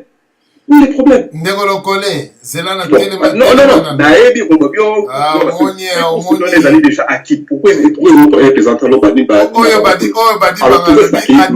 Vous allez poser attention sur Kamel. Moi, j'ai écouté la Nina. Kamel, à la base, elle a tout publié, elle a signé après, elle a publié. Bon, finalement, quand j'écoute ma Camerounais, les kaki, alors je me demande pourquoi hier on a crucifié Kamel. Alors, Kamel a un défaut délai, mais tout ce qui a un défaut objectif, naïe, et non pas pour bâtir un défaut à naïe. Ceux qui n'ont pas, puisque Kamel a un défaut, mais est-ce que ce qu'on a comme ça, Kamel, tous les matins, à lire à bébé, un petit déjeuner, est-ce que c'est nécessaire alors qu'ils ont des défauts? On risque même de ne plus coûter la matière Kamel, ah non, c'est tellement gros que non. Alors, pourquoi toujours être dans l'excès, dans l'exagération et dans la haine tout le temps? Dans ce complot est bon. Qu'est-ce qui vous dit que l'élection est ça les matés? Et pourquoi vous dites que l'élection est ça les matés? Alors, moi, je ne comprends pas. Bon, aucune question pourquoi bolingi l'élection ça le matin? Tolingi l'élection ça le matin, tolingi de Kabila Kedi. On de kokanga micro. Tolingi de l'élection et ça le matin, tolingi de Kabila a Kedi. Pour ceux qui l'élection salami, ba omona e ba kopesi ba titre on de kokanga na micro. Tolingi l'élection salama temende Kabila a Kedi. Kabila Kedi. Donc, il y a voilà vous va prêter que ce soit machine à Tolingi Kabila Kedi atike la biso monto organiser l'élection na biso. Que n'importe quel candidat la Kabila obtient devant n'importe quel opposant à combattre. Autrement dit, même ceux qui Félix Azalité, même ceux qui mènent Moussi Azalité, même ceux qui mènent Azalité, n'importe quel minable des opposants a allé capable de battre Chadari. Alors, où est le problème? Ok, c'est là. Est-ce qu'on va aux élections pour la tête d'un individu ou on va pour un programme? Maintenant, ce qui me donne un programme, nous avons un programme avec Félix Tshisekedi. C'est quoi? Borotique a problème à Félix Tshisekedi car pour Moutou Abemba et les qui toquent. Je ne comprends pas. On vote la tête d'un individu, d'un bonhomme, ou on vote un programme pour l'intérêt du pays et du peuple. Bon, Ndekolanga Lokole, namona ozana confusion au ndenge tolobaka. Au moni tango tobandaki kosala émission na 2005, hein. Tozali kobenga ndeko aza na libungi. Ndeko kanga nanu ba nzungu na soki banini. Tokolobake ndeko Lokole aza na libungi to akoti na potopoto to akoti zamba to ale matiti azwi liboma. Wana tozali koloba ndenge wana. Alors, ndeko nanga akoti zamba akomi na liboma. Pona nini koloba? Tolobi bien, soki totie Félix Tshisekedi na Shadari, akolia Shadari vraiment ki donki na ba bi ebele. Wana eyebani nango. Mais toza na problème moko. Bato baza na pouvoir. Bakoki jamais ko prononcer na munoko na bango ke Félix Tshisekedi yé muta gagné ou bien Mbemba ou bien Moïse Katumbi yé muta gagné bien Kamere. bako prononcer kaka mutu na bango moko. Yango tozoloba toza na besoin tokende na cour constitutionnelle wana te, toza na besoin ya confiance ya seni te, de Kabila longwa seni ya sika esalama ba préparer l'élection sans Kabila. Parce que na moment oyo ata batie opposant moko oyo ko battre Shadari ata opposant basangani ebele. Mais nani mutakoloba? Akoloba kopesa résultat. Ezali nanga zana mutu anani azali Kabila. Est-ce que akoloba ke non Félix Tshisekedi muta gagné? Bon, bolobi ke non pona ni bato bazoke na cour suprême te. Bandeko na ngai lelo oyo badi banga lobika examen ADN pa Joseph Kabila. Oyoki ndako neza encerclé te. Oyoki babotoli jeep pa bana kotambola nango te. Bongo lelo mutu akoya koloba ke non balakisa ba diplôme ya Jeannette Kabila na ya Zoé batanga wapi. Oyoki ndeko texte ye moko alobi wana ke ntango bazotuna Zoé alobi ke ayebaka te ke azalaka congolais. Nga na boti mwana ngai awa malgré na race oyo azali, mais partout soki akutani na congolais to congolaise na nzela ayaka kaka kofanda pembeni na ye afandi bozoloba lingala azoyoka. Soki mpe botongi aya oyebisanga papa nakutanaki na bacongolaise, oyebi papa moko tokendaki pai na yo, oyebi papa moko boye nayebaka bato ebele oyo batongaka bacongolais bafandi na train bafandi na bis bazotonga nayokaka mingi mpona mwana ngai parce que bayebi ye te afandi na ye bayebi kaka mundele afandi po aza pembe makasi. Alors ntango bozoloba kotonga na bino azoyoka azoyeba. Mais Jeannette Zoé bayebaki te. Bon, tokende nanu na baparadigme moko boye na bazi ndeko de son père alobi eloko moko boye mwana ne ya mwasi alobaka ndinga na opesa bino exemple bato kutu babala basi ya mindele basi na bango balobaka lingala. Le preuve aneke ndeko ya Autriche kuna mwasi wana alobaka lingala mais aza mundele. Kabila etant que congolais musée soki balobi père na ye Muza betaka lingala boyebi ke kinwa na mboka to atambolaka betaka lingala. Kabila banda ki président na ye oyo azoya ki moyibi wana n'a jamais parlé le lingala devant public boye. Mutelokola de son père soki batie yo devant population congolaise. Na yebi na banzo ko bafoué lingalo koloba ba congolais ba ko sepela na vrai ou faux. Ba congolais ba ko sepela na ndinga muke ba bike non. Oyo aza président mwana ndale vraiment que non bandal séparé. Poko solo la bango tokolile. Mais Kabila depuis avant na pouvoir wana a solo na ba kinois combien de fois?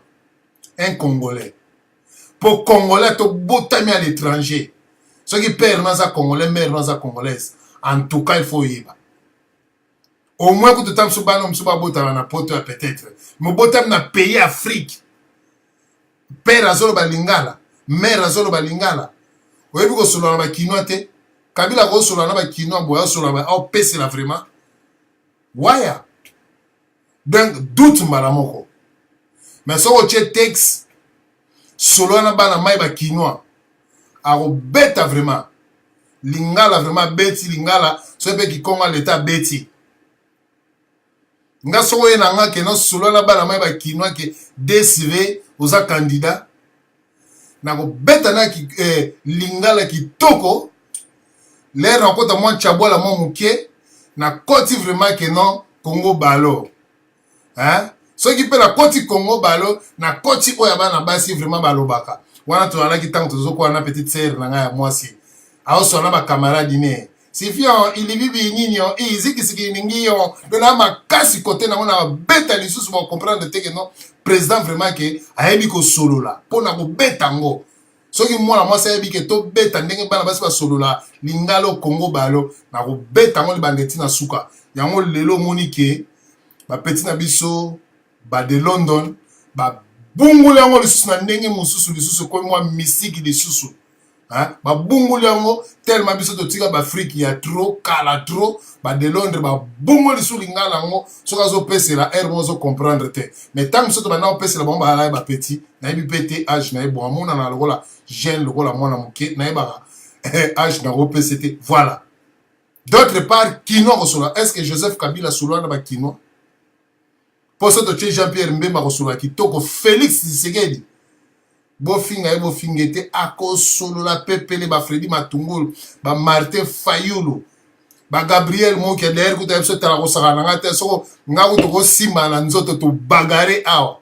Voilà un kinois, un président baba asololaka te mujambo mina kuya lengona président sombrane po but moto zo boule ki ono ki te congolais tout congolais obota mwana nga bota mwana nga awa mwana nga achola mais abetaka lingala de son père so kutene na nzela ozostalaka ozosololoka aboye afani ka pembeni azoyoka afani akokipe kutu te mais soko yepo ezala ba master mususu mwa pe ya cheli toy ayi soka oyi papa na ngai te papa na nga DSV ebi ete oyo mwana diela bona mwana biso soni ba congolais. D'autre part lingala Kabila solo la terre solo la ba congolais te ayi bien ngote.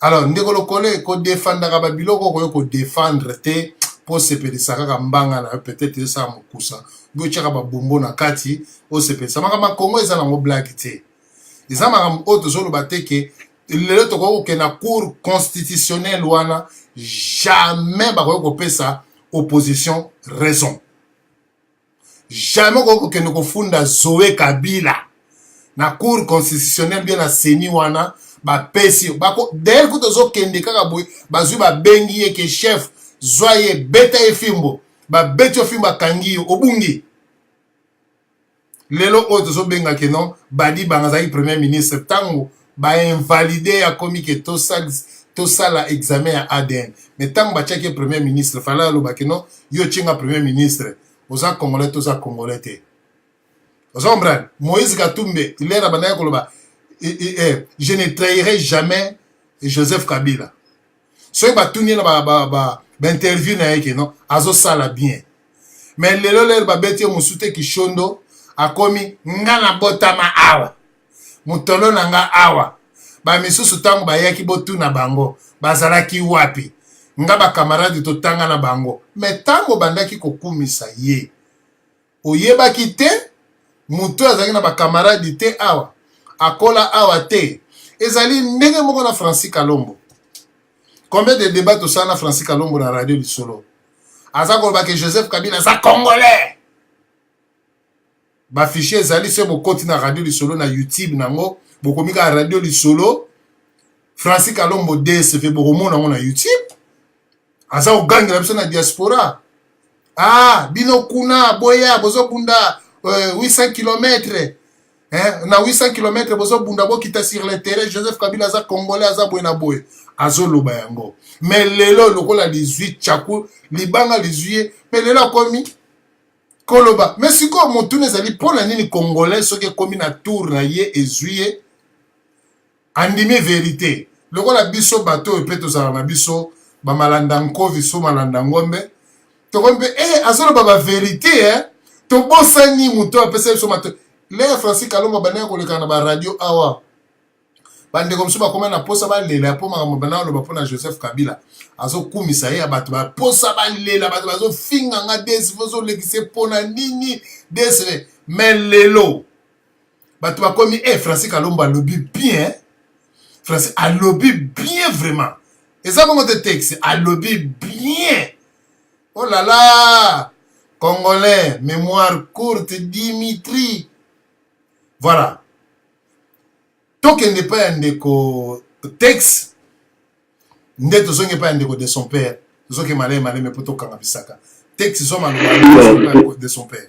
Bon, dans le fait, au moins pour mes gens, Toujours en réalité, ils ont le temps en Jouana, Nakanisa, tu mets qui m'a solo très bien. Il y a une belle élection. Au moins, dans le Congo, les gens ont la peuple, ils ont espoir. Toujours le place de combattre. Le problème est dans le global, au Kinois, au Nani. Tu vas nous voir Mobutu, ceux qui ont abandonné, abandonné le bas, abandonné Pessa. Moni, et ça la générique, moi, abandonné les cas, je pense, na.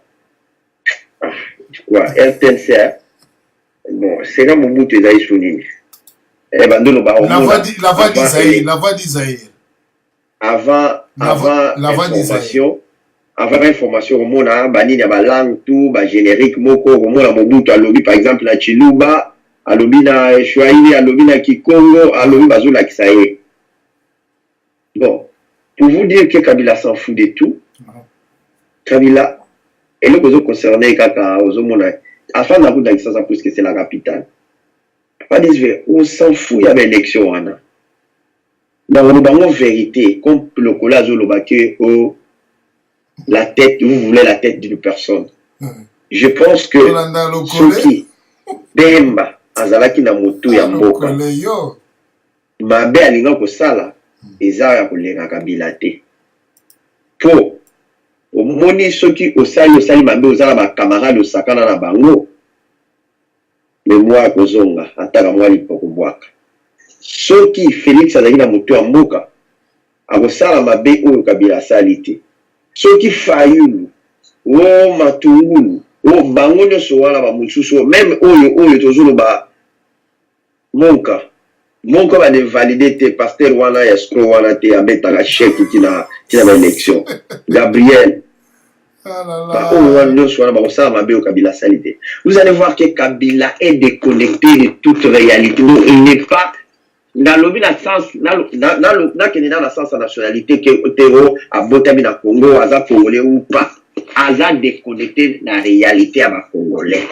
Et ça donc, comme à na Congo, il est plus dans le monde où il y a Congolais qui habité sur les Tanzanie, sur les Rwanda, sur les pour Mouton, on va ramener dans la flou. Il est plus connecté à Batouana que na Congolais. Donc, Aza na Bizaleli, plus il y a place à Congolais qu'il y a Congo. Par contre, il faut au moins que Kabila a construit un étranger qui est dans le Congo. Kabila n'a pas un logement à Congo, il a habité sur la Soma dans le secret. Place avant de Kingakati, ce n'est pas pour lui. Hein? Place avant de Kingakati, il a été. De deux, et Moutoumobimba, il ne s'adresse pas aux Congolais. Il s'adresse que dans Noko Oya Yebeli na Batouana Kakaya Yebi na Pote Yakenda. Kabila ne parle pas Swahili. Donc, Akelobaka anglais. Bon, il veut plus na Batouana que na Bisso. Par contre, papa n'est toujours ma élection. Mais l'élection a toujours commis compliqué. Pourquoi? Puisque Kabila va créer Bakale partout qui a assez représenté. Il y a un ça encore. Au moins, on a un article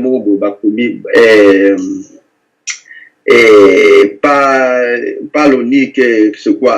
Ce qui conseil de sécurité, même, voilà, malgré à présenter d'offert, mais conseil de sécurité a plus préoccupé dans l'élection. Et puis, qu'est-ce que c'est un article, on comprend que Kabila Azoboya.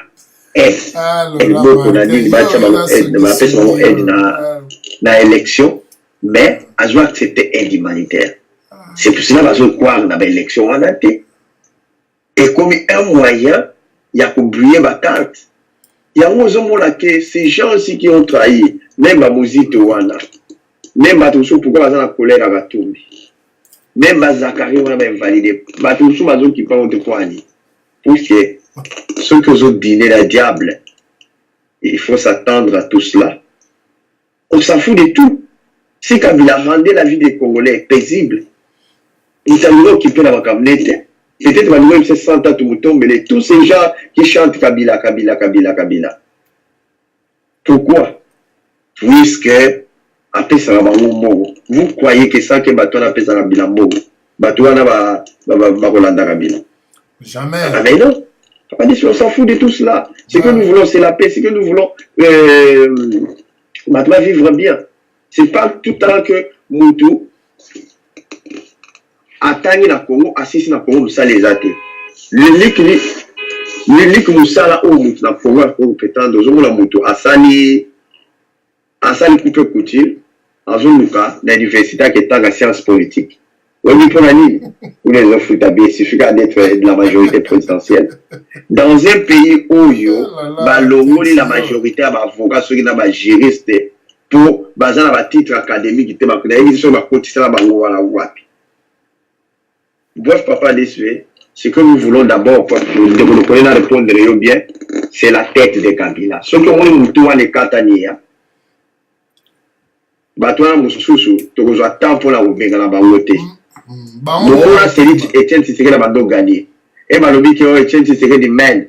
Bakudura ga soko bakendo kangila bango na libongo ya Brazza. Puisqu'ils savent que ceux qui racine makati yango bafoui eux ekobima bien te kozala bafoui ya kwashakor. Ceux qui Kabila tandeka mataka kaka wana na avion moko epanzani Kabila. Je vous assure que ceux qui epanzani na 21h, papa desve na 6h mokoyoka qui ça c'est Kauki, Batouana nous sommes aux alatés.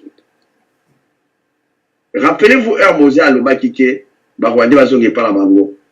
On se réveille un certain matin, Azon Ben Amé, chef Yagambine Nae, Azon répondre au fond de Rwanda. Si ces gens-là sont à Congo, ils apprennent à Kabila. Là, je parle, tout l'anda bien, puisque tout ça, ma camarade à Rwanda, tout ça, la Bango, tout ça, la Bango, tout vivre à la Bango. Ce ne sont pas tous les Rwandais, c'est pas le Rwandais en tant que Rwanda comme Congolais. Tout ça, le problème là-bas. Non. Et ça, la minorité Oyo qui se sont associés là-bas, Congolais des services,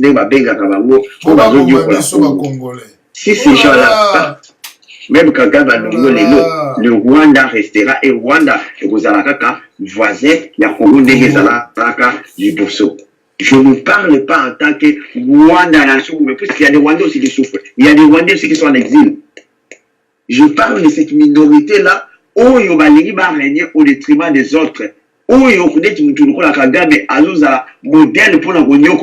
Donc, un modèle à Bomi et pas voisin à Yibi et puis à Kebima, modèle Libanda. Mais non, nous ne voulons pas de ces gens-là. Donc, il y a des gens qui sont mariés avec des Rwandais, il y a des gens qui n'ont rien à faire avec la politique. On va mener une vie paisible comme les Congolais. Je ne parle pas de ces Rwandais-là. Je parle de cette minorité qui pour la Réunion, au Congo, c'est de cette minorité-là qu'on parle. C'est de cette minorité-là où les bichons ont un problème. Cette minorité-là, bichons ont un problème. Donc, bango wana oyo biso tozo target. Cela veut dire que papa décès, on s'en fout. Les Congolais, tu vas voir, on veut la tête des câbles. Ceux qui les noms attaquent à Bila, à Daïe, des gazons d'un avion, battement combien la champagne. Comme les gens ont célébré l'Iwa, en tout cas, moi qui est bon de dignitaire, mais c'est la réalité, hein. Parce que Batumele va mettre la champagne, et puis, faut que tu m'as vous savez pourquoi? Puisqu'il soutenait Kabila. Hein? Batumele, Moutou, ceux qui ont Congo à Koufaki. Pour la ligne Batumele, puisqu'il était avec Kabila. Donc, le mal dans le Congo est incarné par Kabila. Ceux qui les l'ont Oyo, le mal les a incarnés par Kabila. Ceux qui ont dit, ah, voilà, Azamta, majorité présidentielle. Déjà, à mon pas d'ailleurs, corruption, à mon pas d'ailleurs, Makambo Belé. Donc, ce que nous voulons, c'est que les gens là partent là. Merci de mon intervention. Félix, Bemba, nous, on ne peut pas faire la politique. La politique. Puisque ces gens-là sont incapables. Moi, je ne suis pas politicien. Dans un politicien des métiers, dans un politicien, je ne suis pas politicien. Je expliquer ma politique. Pourquoi? Parce qu'ils sont incapables. Merci ndeko na ngai texte na intervention na yo. Merci pe na bandeko bozali kolanda biso. Na keye pa ndeko de son père na pesi maloba olamba oya yo na tango ko zongi silangai comme ça na clôturer émission. Merci monsieur DSV. Problème tout au fait nous avons toujours un problème mais tous ali komona toujours vivre à époque où la décadence il y a pouvoir il y a Kabila ils ont déjà par évidence ils ont vraiment ce sont les évidences avant qu'il y ait monsieur DSV au bien sûr fasika lo mobani uzumuna babiloko basiko bakomi kubimisa bato yo baloba so za ba résistant bani baso bimisa babiloko ba fasika lo barakala oui c'est la vérité fasika lo bina na ndenga osakana titango ba programme Tshisekedi Kabila vainqueur ya l'élection en 2011 abina zaiko na intercontinental da bina na stade donc abina na niveau osaranate nikolo ba vidéo ya ba caméra donc bazo rappeler bango ba makamunyo so ya kala et puis entre parenthèses des vidéo moko circuler nazo lukana otindelo yango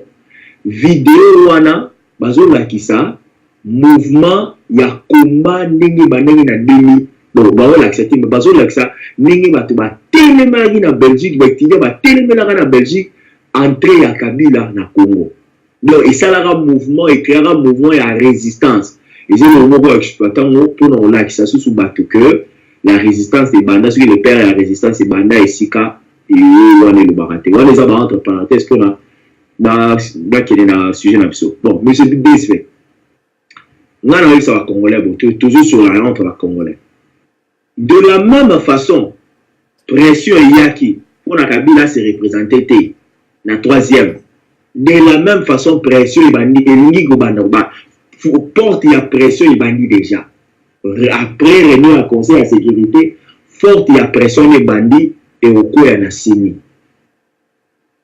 tant vous pressionnez au quoi na sini nde mona ba minoka ba minde ya ba minoka bila ba kabiliste et ils en ont makamaro on va arriver monsieur DC au moins loko une chose est vraie et loko monde la zone mosala c'est il y a osala société il y a ko liquider un président congolais et loka monde la zo boya wana zo c'est une vérité et loka monde la zo boya à liquider les sous un président à liquider physiquement président congolais pour ba on a osala sur et c'est désolé bah n'est-ce pas tamboko baza tellement mauvais et mystique dans l'opération souvent il va ça on a 2 jours dans ça na bon Kabila legi ba on a makasité alegi ba on a pouvoir té alegi ba on a technologie té alegi ba on a stratégie té atala ta ba nini ba comment on appelle ça ba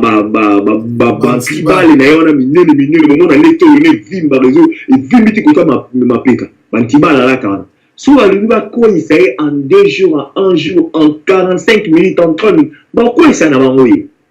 Mais je crois que Bazo Lima Souko Sale la moté. Bazo Lima a le d'une façon pacifique.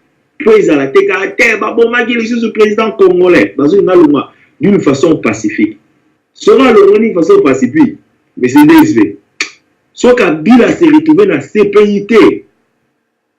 Na évité que na otika va intervenir na radio lisolo mais na besoin de temps pour na réajuster parce que ma oyo jo asali o bazana na carnet d'adresse na bango pour na bango ticket parce que ils savent qu'il a l'argent ils savent que aza déjà na moi a créer ba milice a créer des ordres na mbongo na ye donc ba otika jamais à la libre alors on tire jamais à la libre et non bazo bete la dada ba bete le dada biba na malembe to protéger ne ba protéger na proyete Kabila ne sera jamais protégé après sa présidence ayebi yango bien donc pression wana bozonga na ngoli susu c'est nanga aningana na ite a okufara lokola o nani o mususu wana o akufa ngoyi mundinda te nani o azara liboso ngoyemu dinda na boso ni kutu komona akufa na mala akufa na États-Unis akufa na maladi mungu soki liaka ido akuma kaloba kizengi donc aolekana na ega ndengwa. Bon bref, ma Congolais tout ça a pression avec l'espoir que bon makambo ileka na Congo et ça la manangoka toujours Kabila okelele. Merci. Merci na bandeko na biso bolandaki biso na mpoko malelo mokolo mwa vendredi. Tolobaki na ba sujet na biso ya mokolo malelo esika otolobi est-ce que Seni azako konile ba candidature ya bato, est-ce que processus wana bien procédure wana ezali yende mutu ifale a appliquer ango intervention bandeko bapesaki ba intervention na bango pe totalisaki lisusu vers l'invalidation oyo ya ba candidat oyo bazalaki na majorité. Ba candidat bazalaki na majorité bapesi ba candidature na bango. Est-ce que Kabila ako invalider yango ou bien ako valider yango toyebi te. Po bato mingi bapesa ba candidature na bango omona bazolela. Tokendaki mpona koloba keno likambo ya Félix Tshisekedi diplôme na ye o aza ba ebimi toyebi te ala kabili mutu nini babimisi na ba journal quel journal kaka boyebi mais tozala trompe te na babiloko wana po eza bazosala kaka po nde bayoka makelele. Motuni ezalaki diplôme ya Zoé Kabila na ya Jeannette batanga la pays nini na Congo université nini. Est-ce que Congolais a droit ya okende kotuna école oyo Jeannette atangaki to ya Zoé Kabila atangaki toyebi te.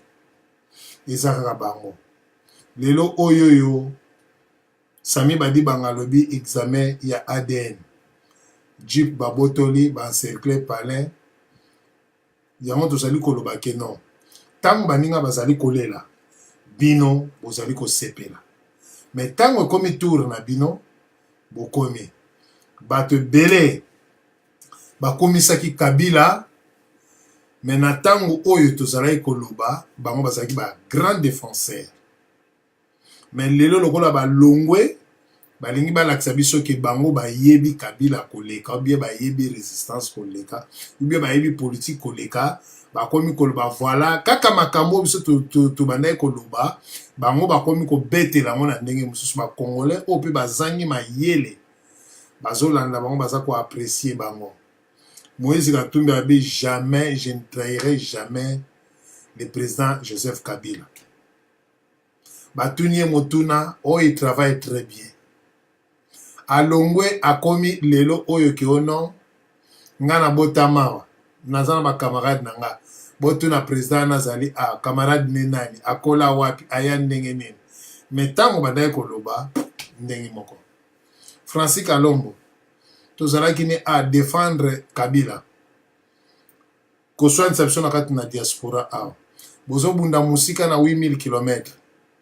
Lelo oyo ye moko wapi ye na 200 km bien na 30 km azo bunda non a 8000 a 400 000 km a 500 000 km azo bunda kaka bato bakomi kondima ye bato nyonso tu oyo baloba bazongeli biso tokomi kondima bango tokomi koboya oya biso to préféré au lieu to ka de son père loba to so préféré to ka mutu mususu oya uti na libanda croyant qui a changé mais toke bana politique ya deux poids sur deux mesures politique ezali pasi mais mkoto ya o comprendre tokoyeba bandeko nyonso tu bolandaki biso eloko nasengaka bino eloko moko nasengaka bino mbongo te mais nasengaka bino na tango olandaka ba émission nanga zalaka pe na motema malamu ya kopartager yango na bami na yo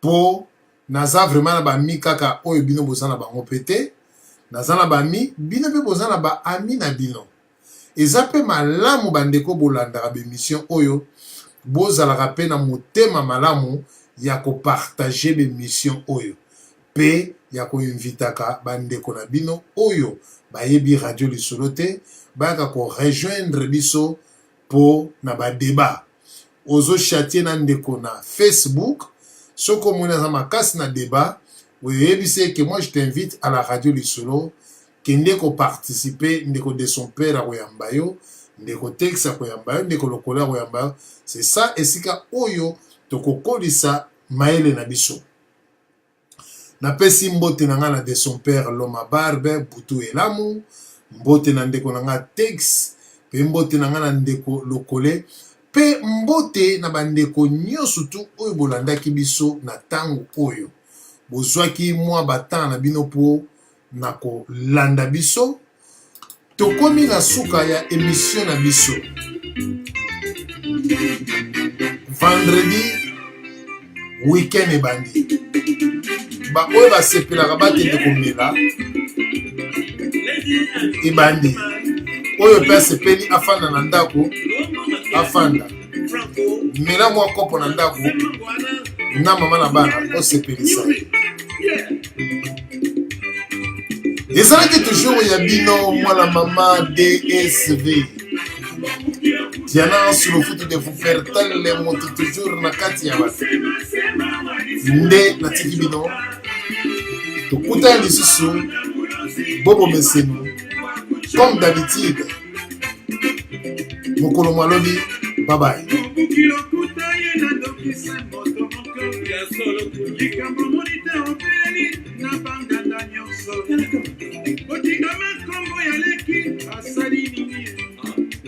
Mangwana yo mangwana Kolanda teo mungwe Balo baki e bilo balo bato